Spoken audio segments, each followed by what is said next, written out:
fight the strike, magnifying the contributions of the first 12 generations of African Americans. The single black stripe on the American flag is a symbol of how we made America great. Yeah. How's everybody doing today? Yeah. See, quit. Let's get these facts all straight. Let's go. We made America great. We made America great. We made America great. Get your facts all straight. We made America great. We made America great. We made America great. Get your facts all straight. Our credit is taken. Well, they've been mistaken. They think we don't know. Take a look on the way. The truth that you're hiding is no longer hidden. The facts I'ma tell you, it's about to be given. They built a country using slaves on the land by claiming a man with shovel in hand. Where down pay labor, things would have been different. We're talking a whole nother world that we're living, so we'll hike the strike and the strife. It's a fight for our lives. Join the movement, keep it moving. Cause we made America great. We made America great. We made America great. Get your facts on straight. We made America great. We made America great. We made America great. Chant along with me. Let's go. We made America great. Go. We made America great. Sing along. We made America great. Get your facts on straight. We made America great. We made America great. We made America great. Get your facts on straight. Yeah, we made America great. We made America great.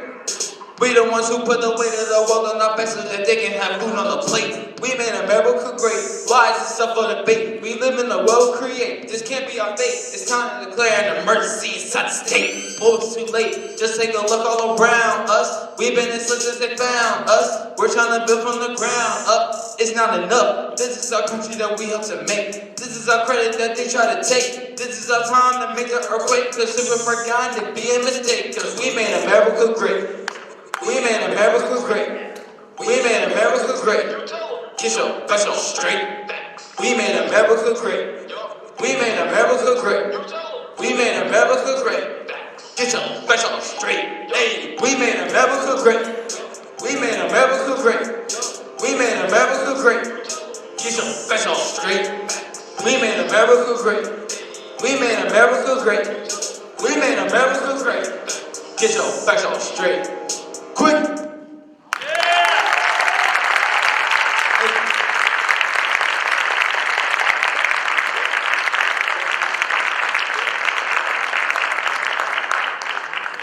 Great. So next we're going to have the partnership Kirkwood Working Together. If I could have Dr. Michelle Condon from the Superintendent of Kirkwood Schools, Ms. Harriet Patton, the President of the MNIA, and then Mayor Tim Griffin.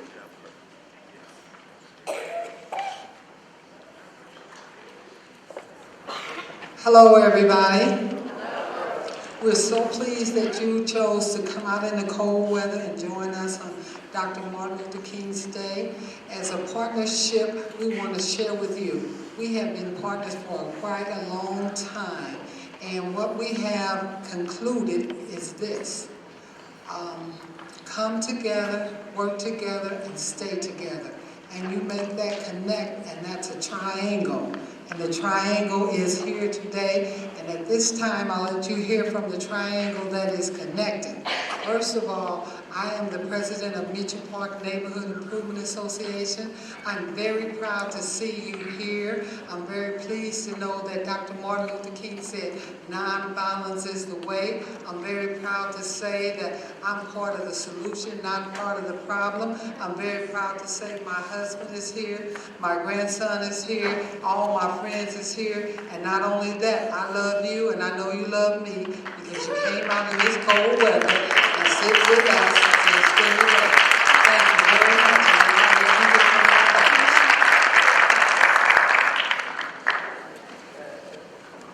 Thank you, Harriet. I'm Tim Griffin, Mayor of Kirkwood. Like I've done in the past, I like to bring up members of the City Council. We're we're a team, and I always like to acknowledge and have them with me when we're doing something as important as this. So with me today are Councilmember Maggie Dewey, and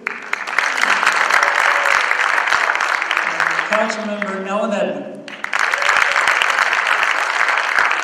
There's a big contingent from the city of Kirkwood here. I know City Attorney John Hessel was personally invited by Harriet. He's here, our Chief Administrative Officer Russ Hawes, members of the Human Rights Commission, Police Department. It really is a partnership that we have between Meacham Park Neighborhood Improvement Association, City of Kirkwood, and the school district.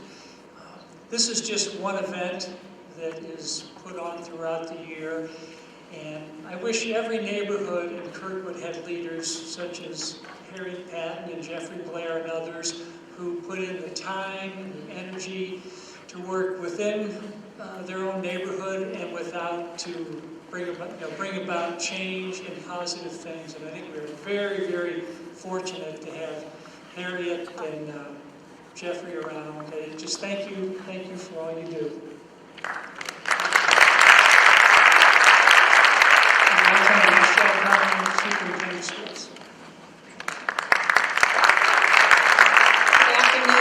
I'd like to invite our school board members up to the stage. Jennifer Pangborn and Julie Backer, I think you're here. If you could come up with us, just so that we can, great, thank you. Thanks for coming up. You know, yesterday I went to church like most of you did, and one of the things that our priest said was that Dr. Martin Luther King was a prophet. And I never thought of it that way, but it's really true. Dr. King had a vision, and he shared that vision with the rest of us. And now it's time for the rest of us to carry that vision on. And the way that we can do that is by showing what we want our children to learn from Dr. King's lessons. And so I would just encourage everyone to always remember that our children are always watching. And if we follow that mantra and remember that, then it can help us to remember the peaceful way to bring us together so that we can live together and grow together. Thank you, and thank you to Harriet for having us here.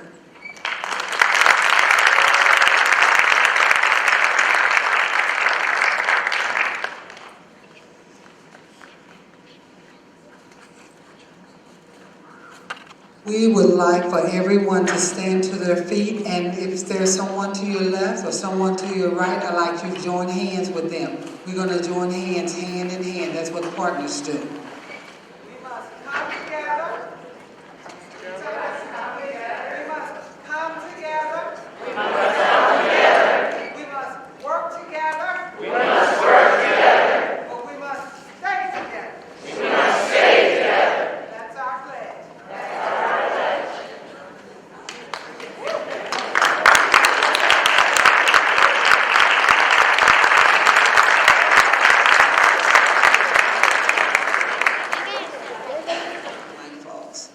Let's give a round of applause for our new teachers.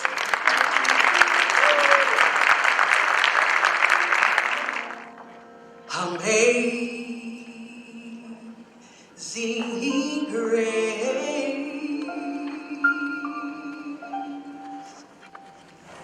shall always be my song of praise. For it was grace that brought us our liberty. I'll never know just why Christ came to love us all. He looked beyond all of our faults, and he saw our need.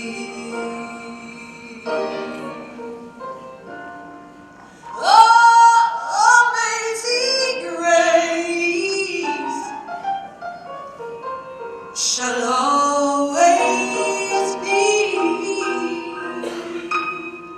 my song of praise. For it was grace that brought us our liberty. I'll never know, I'll never know just why Christ came to love us all. He looked beyond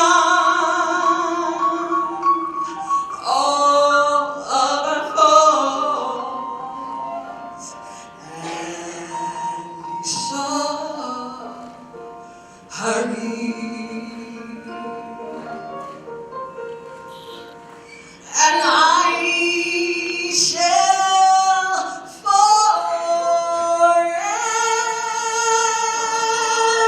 lift mine eyes to Calvary, to view the cross where Jesus, He died for you and me.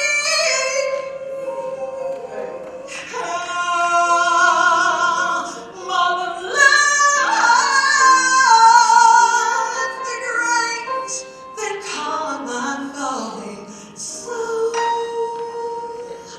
He looked beyond all of my faults, and he saw my need.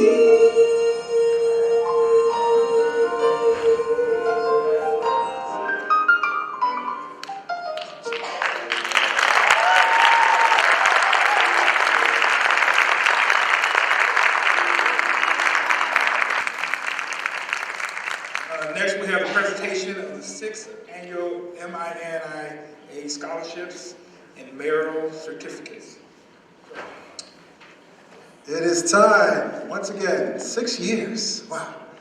6th annual Meacham Park Scholars Award. And if I could have the award recipients to line up. This is our 6th annual event. The increasing diversity of our society reminds us that if our nation is to sustain its role as a world leader, we must ensure that all Americans are given the necessary motivation, support, and opportunity for success. The Meacham Park Scholars Award is a merit-based scholarship created in order to reward Kirkwood High School African American seniors who pursue academic excellence, school leadership, and a commitment to community service. These high-achieving students deserve recognition and support as they advance through their academic career. The recipient will receive, this year, $1,000 each, paid directly to their schools, to the students' college. They will also receive the Meacham Park Neighborhood Improvement Association Scholars Award Certificate, as well as the City of Kirkwood Mayoral Certificate as well. Let me just read what's on those real quick.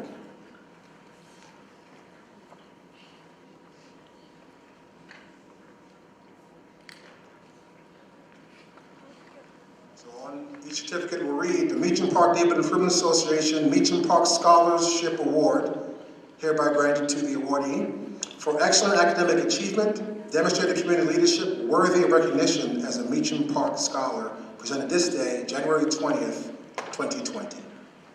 And from the City of Kirkwood Certificate of Congratulations.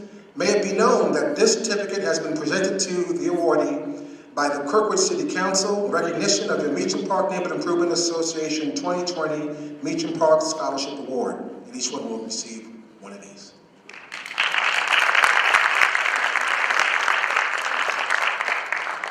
India Reynolds.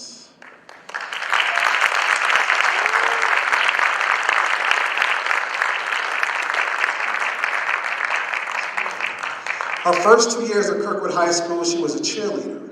Her junior year, she received the Red K Award for academic achievement. In her photography class, she was selected to represent Kirkwood High School Visual Arts Department at the Kirkwood School District Board of Education exhibit. She's been a high honor roll for the last 3 years. She's volunteered at her church.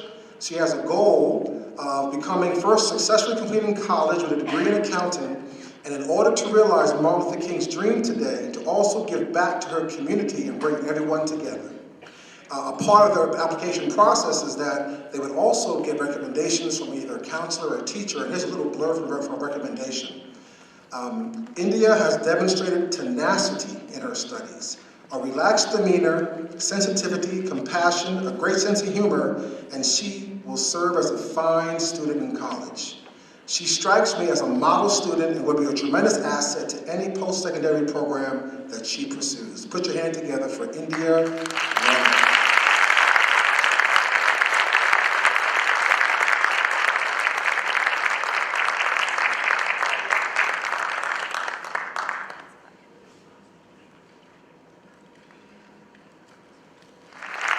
Aaliyah Jones.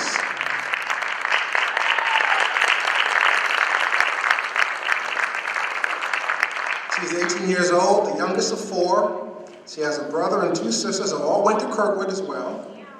She's been playing the violin since the 4th grade. She did cheerleading in her freshman year. As a 4-year member of the Kirkwood High School track and field team, Aaliyah has proven her versatility as an athlete, her ability to contribute and be a part of a team. As a captain, her senior year, Aaliyah's leadership has been demonstrated with her encouragement and personal example to other teammates. Aaliyah has demonstrated the ability to balance the demands of a full academic schedule, participate in varsity sports, maintain a part-time job as well at TJ Maxx. That's right, I want my discount. While she certainly displays her talent in many areas, being a part of the Kirkwood Concert Orchestra is a passion that's close to her heart. Though through countless practice hours, working alongside her peers, she has been part of a group creating and performing amazing pieces of music. Her 4 years of commitment to the concert orchestra proves her ability to pursue her long-term goal. A little portion of her essay that she wrote, a little clip of it is, one time a year we bring up Martin Luther King and how he allowed us to share a school as one. And that's great, but it's not enough. Kirkwood needs to step up their cultural knowledge of one another, expand our racial boundaries so we can better understand one another. Kirkwood should spread Black history all throughout the year, and we should never be ashamed to look at a part of our community and label it with racial names. Yeah. Dr. King showed us racism is taught, not something that we're born knowing. Therefore, we should teach his lessons of love and tolerance all year long. Put your hands together for Aaliyah Jones.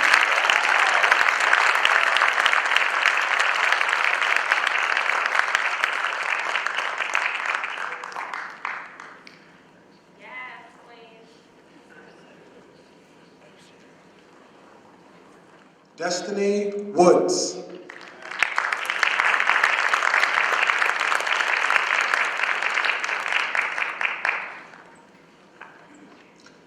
This comes from her recommendation. Destiny is a wonderful person and an incredibly hard-working student. She also volunteers at church as well as helping her elderly neighbors throughout the week. Moreover, she has a part-time job at Brazen Canes. Math and science didn't come easily for Destiny. She had moments of struggle in biology last year and has them again in anatomy this year. But what I love about Destiny is her willingness to put in the time and the work to overcome those challenges. She could have avoided senior level science altogether. Anatomy and Physiology is an elective after all. But here's the thing about Destiny. She doesn't give up. She likes science, and she wanted to learn more about the human body, so she signed up for the course. She knew full well that she would struggle with some content and have to put in a ton of time. But this is what I find so impressive and lovely about her. She is pursuing her passions without regard to the difficulty of the path she chooses. Put your hands together for Destiny.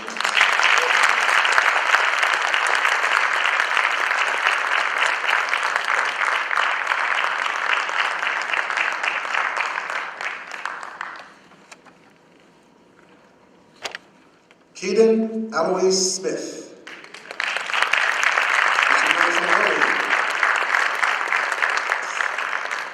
So when she graduates, she hopes to major in journalism and psychology. Smith is on the Kirkwood Call as a copy editor. She also is president of the Black Student Union and president of the Archinettes, where they focus on service, leadership, sisterhood, and scholarship. After overcoming a rough start in freshman year due to a racial incident, Smith found herself in more ways than she could imagine through her writing. Smith's goal in the future is to work for Teen Vogue, or Vogue, in a high leadership position. She hopes to achieve this by attending an HBCU, which is a historically black college or university, in the upcoming fall school semester. She is very compassionate. She has a great way of telling vibrant stories and painting incredibly vivid pictures with her words. She possesses some of life's most important qualities: strength, courage, resilience, and self-reflection.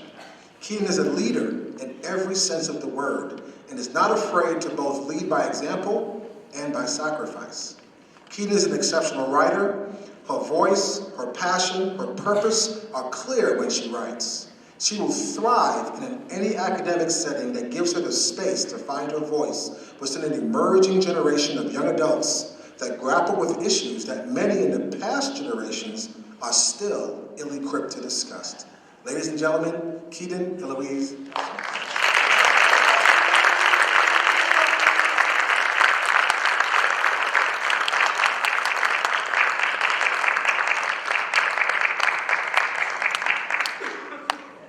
Well, ladies and gentlemen, these are the 4 awardees for the 2020 Meacham Park Living Freedom Association Scholars Award.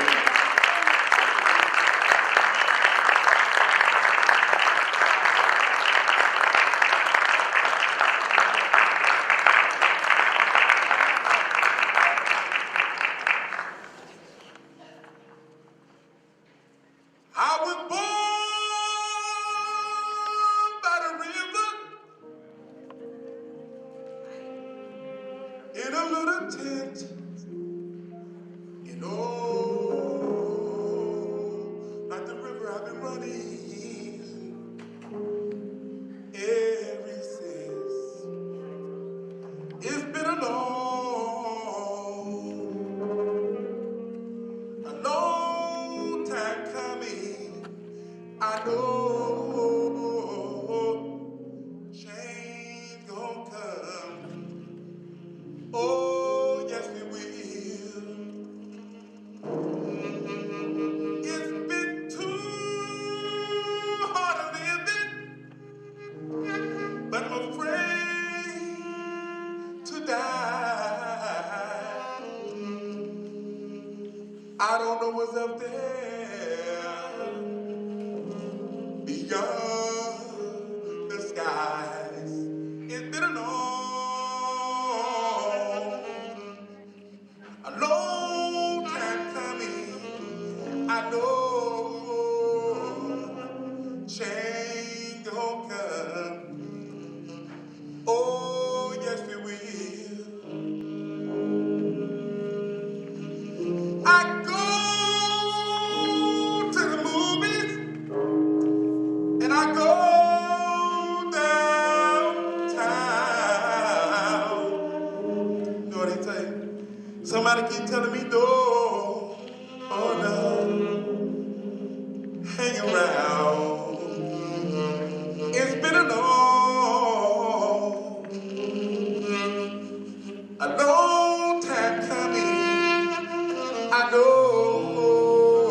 change gon' come.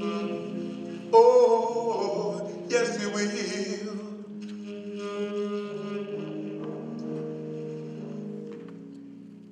Then I go to my brother.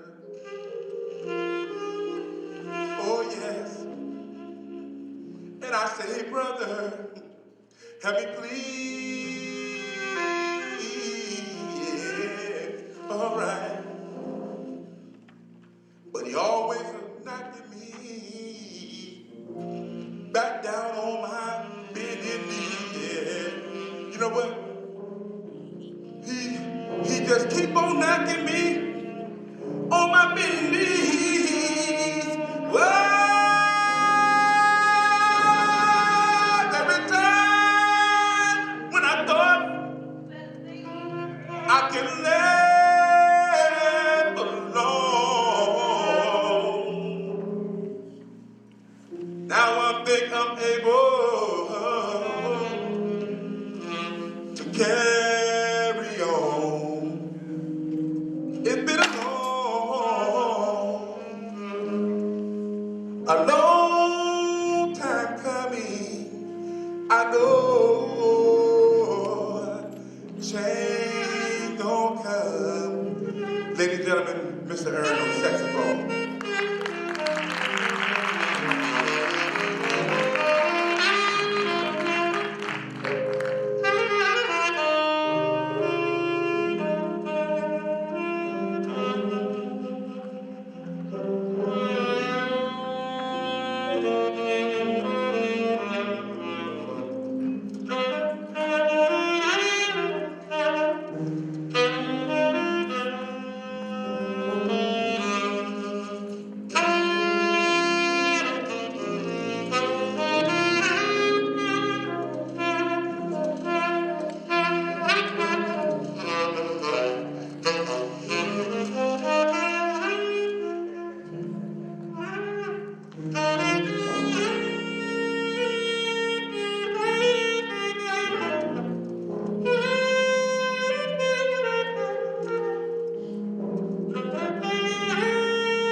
There been times when I thought I couldn't live for long. Oh no. Now I think I'm able, yeah, to carry on. It's been a long time coming. I know change gon' come. Oh, yes it will.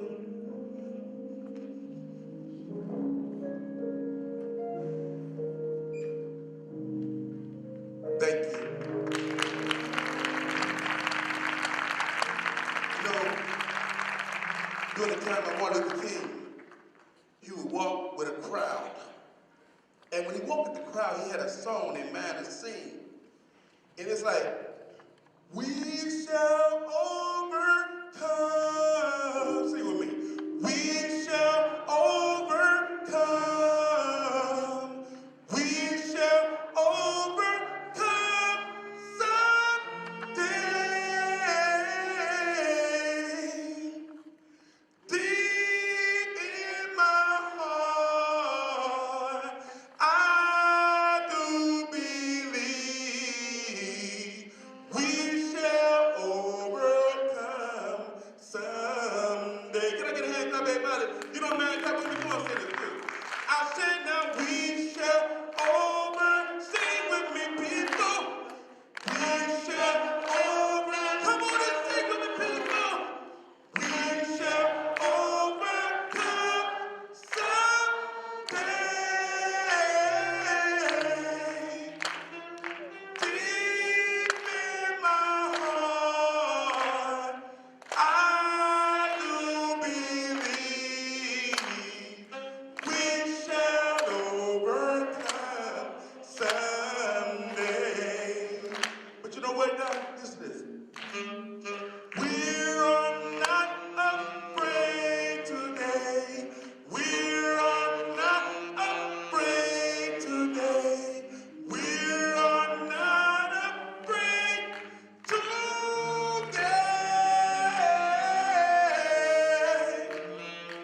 Deep in my heart, I do believe we're not afraid someday. Thank you.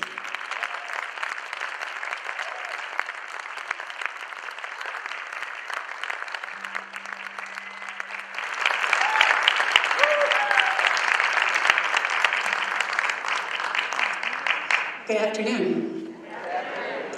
I want to just first say how honored I am to represent Elliott Chapel and how honored Elliott Chapel is to have been invited to participate in this amazing event. I wanted to share with you something that I read when I need a little hope. Our old systems are in the process of disintegration and decay. They are literally falling apart in front of our eyes. Some of us will resist and stand guard, making sure that the rot and fallout are minimized. Some of us will provide hospice, ensuring that systems die well and thoroughly. Some of us will tend to the victims and the survivors. Some of us will design and create new paths to a common and integrated future. All are needed. And it's essential that each of us understands and embraces our particular part in all of it. It's also crucial that we hold up and support the efforts of those doing work that is different from ours. No one task is more or less important than any other. All of it is honorable and necessary. The cycle of birth, growth, decline, and death is a natural metaphor for what's happening on the global political stage. We are witnessing the death rattle of patriarchy and his handmaiden, white supremacy.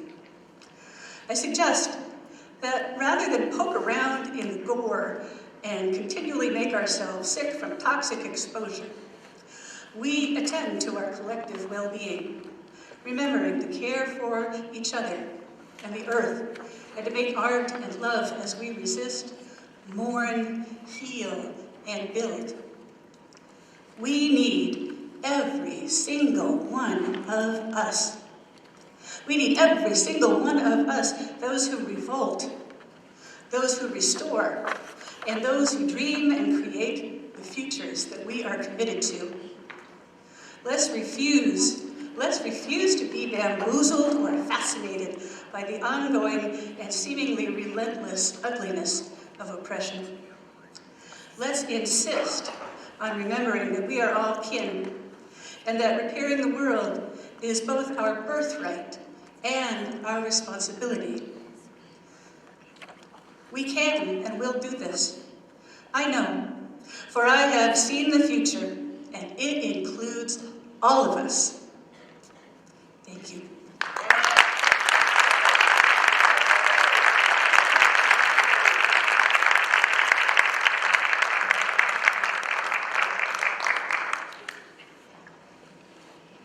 Now for our keynote from Dr. Eric Falconer, Living the Dream. Dr. Eric Falconer was born in Gulfport, Mississippi. The youngest of 3 children, he graduated from Harrison Central High School in Gulfport, Mississippi, and then attended Tupelo College in Jackson, Mississippi, on a presidential scholarship. He graduated magna cum laude with a bachelor's degree in biology, and then attended the University of California, San Francisco School of Medicine, where he obtained his MD degree in 1998. From there, he came to St. Louis to complete his residency, training in emergency medicine at Washington University Medical Center, Lawrence Jewish Hospital, where he served as the first African-American chief resident physician in the history of the then-new emergency medicine program. Dr. Falconer has served as a staff physician and physician leader in hospitals and medical centers across the United States. He currently serves as a site medical director for Newcastle Correctional Facility in Newcastle, Indiana. Dr. Falconer's interests include music, sports, and fitness, and religious history. He is a member of Alpha Phi Alpha Fraternity, Inc., and he is a graduate of Eden Theological Seminary and a minister of the United Church of Christ.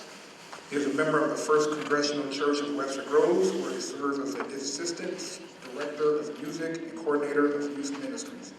There, he is also the lead minister for Saturday Night Light, the Jazz of Preaching Worship Services. Dr. Faulkner is married to Whitney Faulkner, and they have 4 children, and he and his family reside in the Meacham Park community, Kirkwood.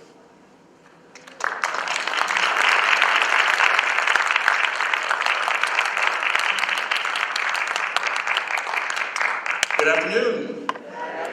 How's everybody doing this afternoon? I know we might be a little bit fatigued, but this has been such a wonderful program. I've been here from the beginning, and I get more and more inspired every time someone new comes to the stage. Can we give a round of applause for our youth today?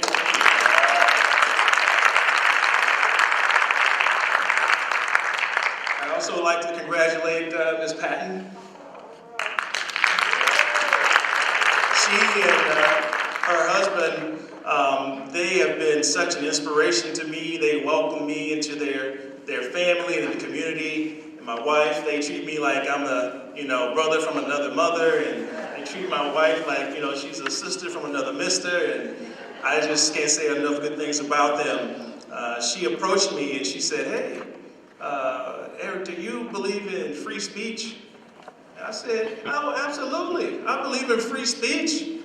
And she said, "Well, good, because you're going to speak for free at the MLK Celebration." No, I'm just joking. She didn't say that. But I had to say it. I couldn't help myself.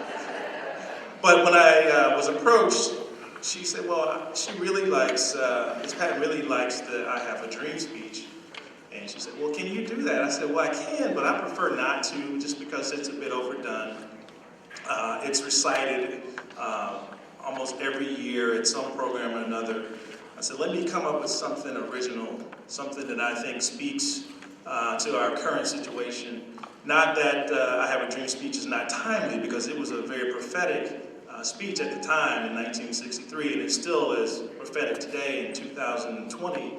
But I said, let's do something different, and I prayed about it, and God said, let's do a speech titled Living the Dream. So today I will speak to you about living the dream, because Reverend Dr. Martin Luther King, because of him and others like him who came before him and some after, I can say that I am living the dream. You heard my introduction, and a lot of my accomplishments have been because I knew the story of Dr. Martin Luther King Jr.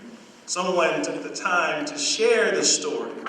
And I want to emphasize how important it is to share stories.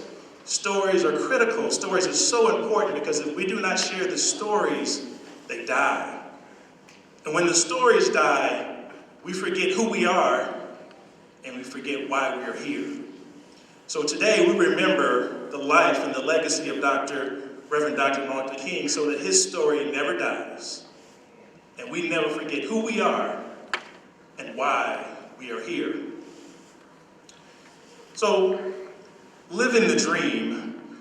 56 years ago, on August 28, 1963, Reverend Dr. Martin Luther King Jr. delivered his prophetic message, his speech, I Have a Dream, publicly during the historic March on Washington, D.C. King's dream speech, as I call it, called for civil rights, economic equality, and an end to racism. However, despite the popularity of King's dream speech and all of the orators and scholars who have recited the speech, who have studied the speech, I must say that we as a people, we as a community, are no closer to living the dream than when King was assassinated in 1968. It is for this reason that I am here today. Today, God has sent me here on an assignment. In the tradition of the prophetic, I heard someone earlier say that her priest told her and said that King was a priest, not a priest, I'm sorry, a prophet. And I agree with that, but not just any prophet. King was a prophet in the tradition of the Hebrew prophets, the prophets who were called of God, the prophets who were the mouthpiece of God, and the prophets who had the courage to speak truth to power. It is for this reason that King, two of his favorite scriptures come from the Hebrew Bible. One of his favorite scriptures is from the book of Amos, chapter 5, verse 24. And it says something about, let justice roll down like the waters of a mighty stream. And he also had another passage from the book of Micah, chapter 6, verse 8, where he says, what does God require of you but to seek justice, love mercy, and to walk humbly with your God? Now, with him reading those passages, and I'm sure he knew them by heart, he couldn't help but become a prophet. And the thing about prophets is prophets don't choose to be prophets. Prophets are called of God.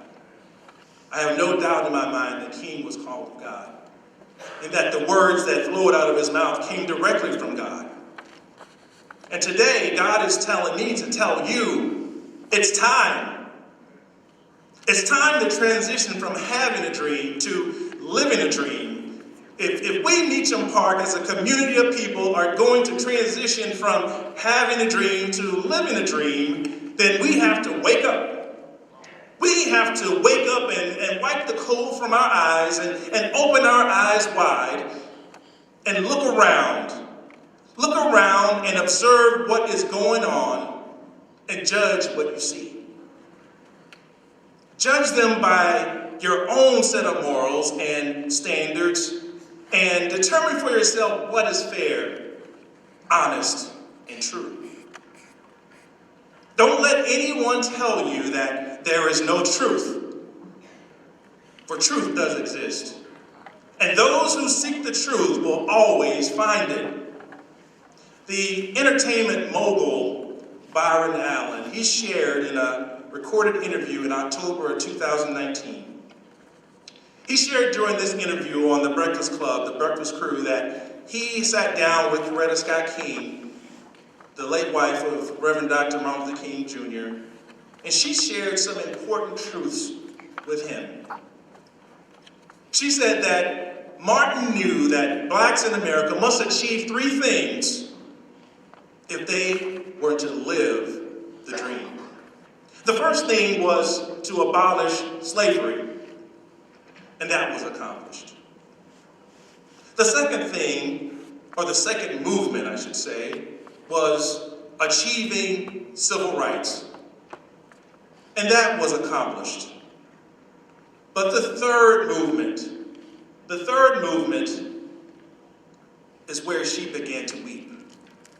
Coretta Scott King began to cry, and then she said, the third movement is achieving economic equality.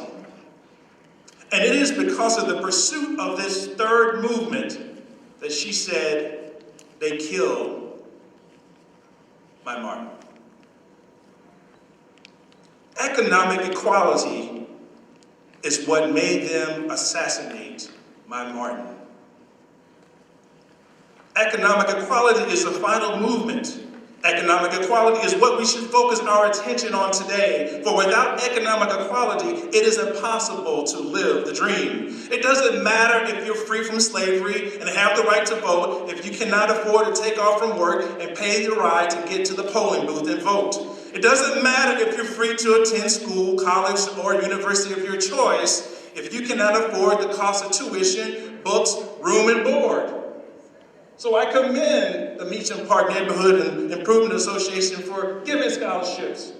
But you are ensuring that this economic equality is eradicated. Because these students, there's no doubt in my mind that they have a scholarship to attend college and be successful. But it's hard to focus on your academics if your stomach is empty. It's hard to concentrate when your stomach's growling. It's hard to concentrate when you know that your parents are out there working day and night so that you can afford to attend school. You know, it's something about us in the Black community. We want to contribute. Our kids don't need to be out there working day and night and trying to attend school at the same time. That's why we must achieve economic equality. It doesn't matter if you manage to finish college and obtain your degree if you can't purchase a home in one of the nicer neighborhoods because you have to pay back your student loans. And you can't get the house anyway because of redlining and predatory lending and a salary that's skewed against blacks and minorities and women in an economic system where white men always get paid the most, regardless of education or occupation or geographic location. Therefore, I have decided to make it simple and easy for you today by borrowing a statement from a movie that I recommend to all of you if you haven't seen it. So in the tradition of call and response, I'm going to say something and I want you to repeat it as loud as you can because this is borrowed from a 1996 movie called Jerry Maguire. And as I can tell some of you already know, in this movie, Jerry Maguire, played by Tom Cruise, he's a sports agent who was fired from a large sports agency, and he's trying to sign two star athletes. One of the athletes is white, and one of the athletes is black. The white athlete and his father, they mislead Jerry into thinking that they're going to sign with him, but they go behind his back and sign with another larger agency, actually the agency that fired him. So Jerry Maguire has no choice but to turn and focus all of his attention now on the black athlete. And so during this pursuit to get the black athlete signed, he's on the telephone with him. And this black athlete, his character name was Rodney Rod Tidwell. And Rod Tidwell was played by the actor Cuba Gooding Jr.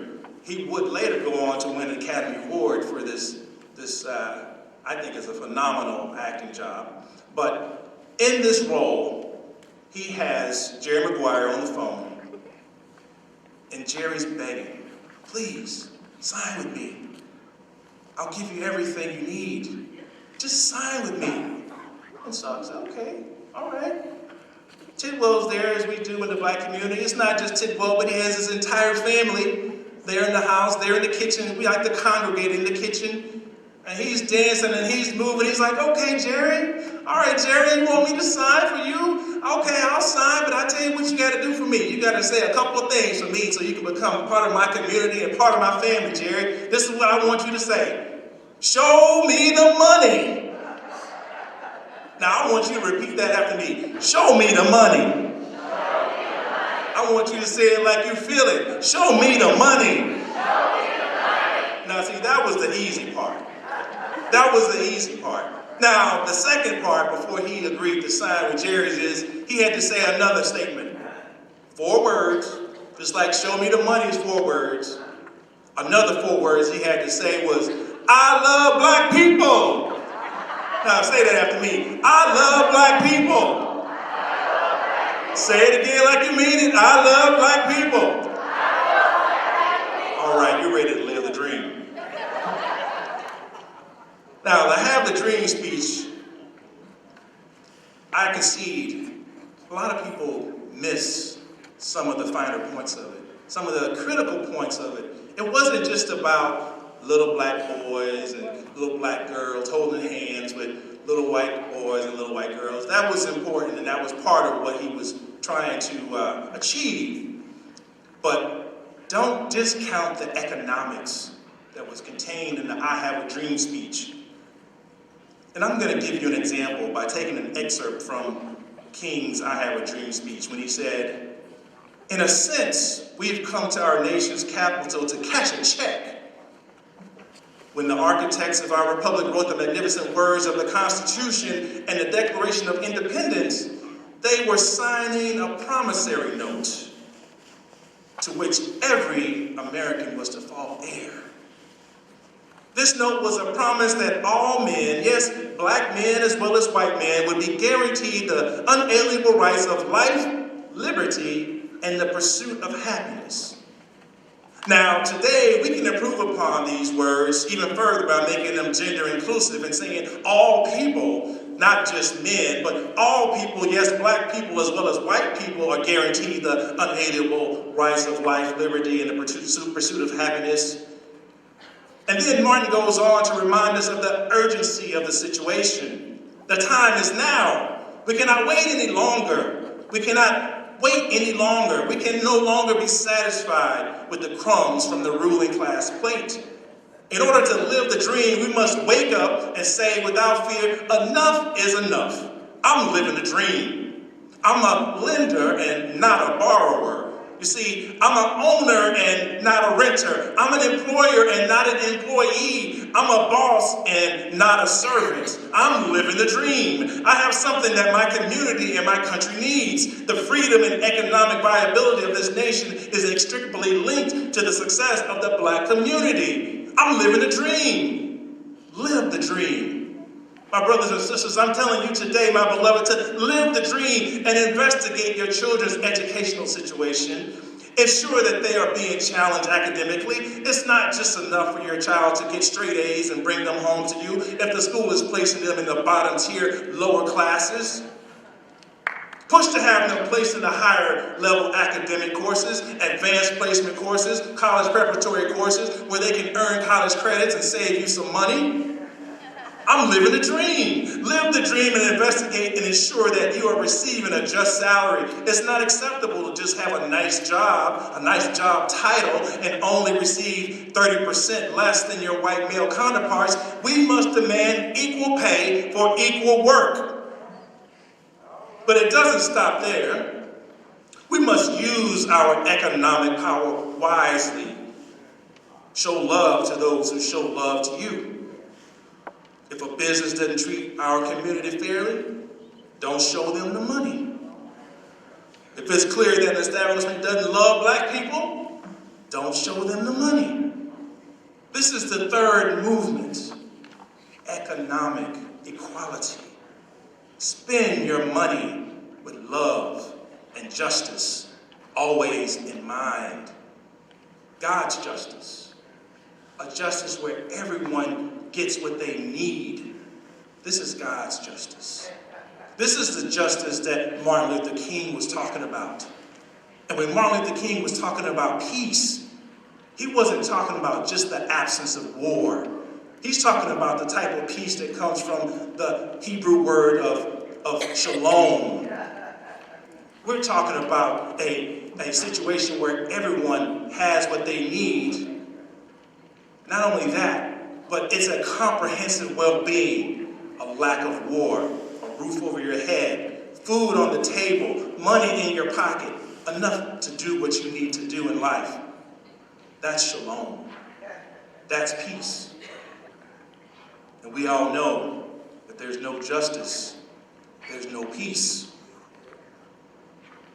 We must not forget our brothers and sisters that have been caught up in the new slavery. Live the dream and demand criminal justice reform. Throughout our nation, the 13th Amendment is just a legal way to continue slavery. Wake up. The 13th Amendment takes away the rights of millions of Americans to live the dream. Let us never forget our beloved brothers and sisters who have been caught up in the snares of an unjust criminal justice system. For in the words of Reverend Dr. Martin Luther King Jr., injustice anywhere is a threat to justice everywhere. Live the dream. Pursue economic equality, for until we have economic equality, freedom will never reign, and we will not have liberty and justice for all. So I say to you, I love black people. Now show me the money.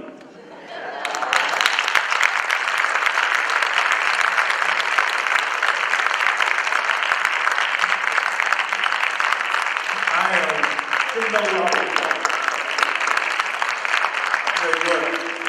That was a powerful speech, and I'm sure glad say, show me the money to Harriet Patton when it was time to deliver this speech. But we're wrapping up now. I just want to say, my bio talked about some of the places I've lived. And I tell you, I've worked for a while and I've kind of moved around. And I've seen a lot of communities.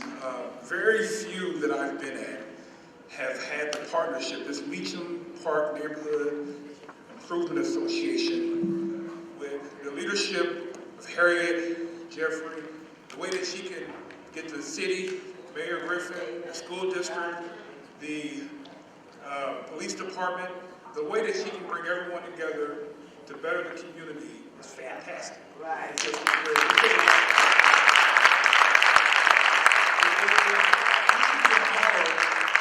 For other communities throughout the country. Yeah. It's a beautiful thing. Amen. And I am originally from Meacham Park, Kirkwood, so I know the transition that has taken place, and I can see all the beautiful things that have happened between Meacham Park and Kirkwood. So we're very proud of how far we've come. We have other things to do. We have a committee that's working on those items, and each one of us can take a part. Go home and put something on your calendar. You have a dream, put a date to it. Make it a plan. Make the dream become a plan and come to reality. So, thank you.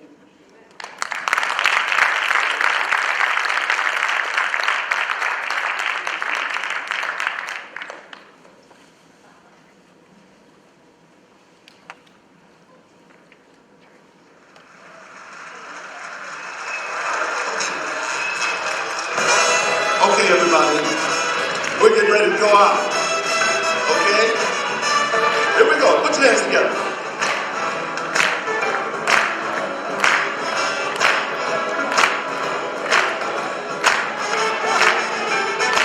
Give me a little more of that music.